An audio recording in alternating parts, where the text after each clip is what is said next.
بسم الله الرحمن الرحيم. قل أوحي إلي أنه استمع نفر من الجن فقالوا إنا سمعنا قرآنا عجبا يهدي إلى الرشد فآمنا به ولن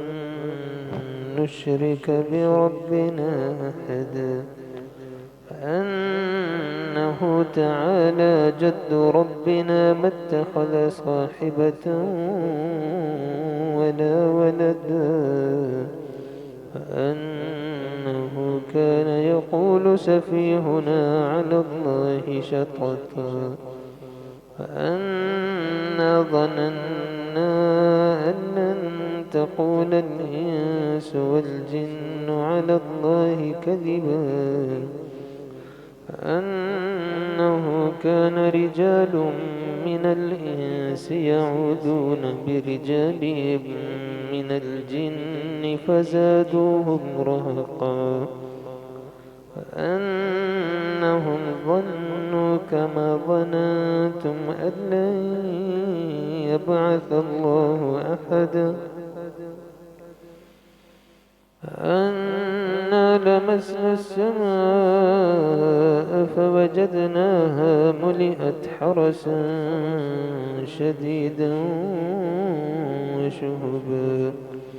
أنا كنا نقعد منها مقاعد للسمع، فمن يستمع الآن يجد له شهابا رصدا، وأنا لا ندري أشر أريد بمن في الأرض أم أراد بهم ربهم رشدا، فأنا منا الصالحون ومنا دون ذلك كنا طرائق قددا، فأنا ظننا أن لن نعجز الله في الأرض ولن نعجزه هربا، وأنا لما سمعنا الهدى آمنا به، فمن يؤمن بربه فلا يخاف بخسا ولا رهقا، فأنا منا المسلمون ومنا القاسطون، فمن أسلم فأولئك تحروا رشدا،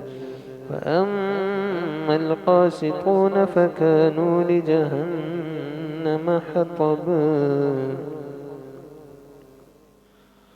وأن لو استقاموا للطريقة لأسقيناهم ماء غدقا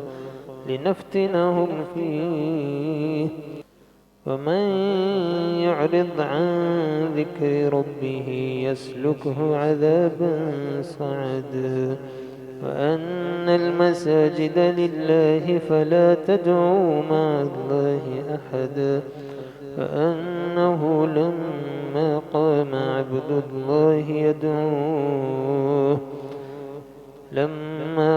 عبد الله يدعوه كادوا يكونون عليه لبدا. قل إنما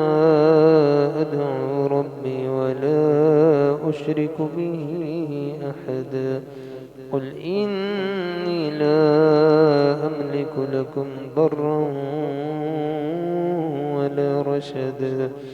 قل إني لن يجيرني من الله أحد ولن أجد من دونه ملتحدا إلا بلاغا من الله ورسالاته، ومن يعص الله ورسوله فإن له نار جهنم خالدين فيها أبدا، حتى إذا رأوا ما يوعدون فسيعلمون فسيعلمون من أضعف ناصرا وأقل عددا قل إن أدري أقريب ما توعدون أم يجعل له ربي أمدا عالم الغيب فلا يظهر على غيبه عالم الغيب فلا يظهر على غيبه أحدا إلا من ارتضى من رسول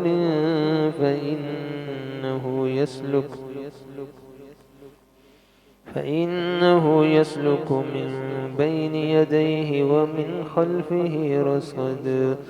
ليعلم أن قد أبلغوا رسالات ربهم وأحاط بما لديهم وأحصى كل شيء عددا ليعلم أن قد أبلغوا رسالات ربهم وأحاط بما لديهم وأحصى كل شيء عددا فأحاط بما لديهم وأحصى كل شيء عددا